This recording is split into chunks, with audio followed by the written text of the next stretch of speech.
Welcome to Sweet Life Beat Life. We hope this video helps. You start by confirming the ticket format and where it lives. If the seller provides a Google Wallet button, PK Pass file, or wallet-compatible link, you're set. If not, you cannot add it. Once logged into the purchase account on your phone or tablet, locate the confirmation email or app ticket. Make sure the QR or barcode is visible. Now tap the wallet link or download the PK Pass attachment. This is the first actionable step that converts the ticket into wallet format.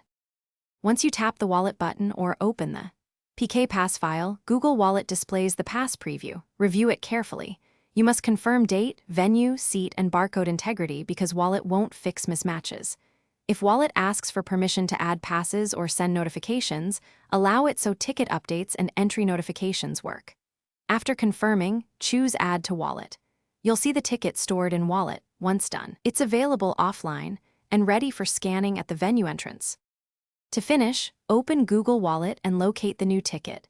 Make sure it displays the correct barcode and works without network access. If the ad fails, retry by re-downloading the PK Pass or reopening the original ticket app and using its wallet button.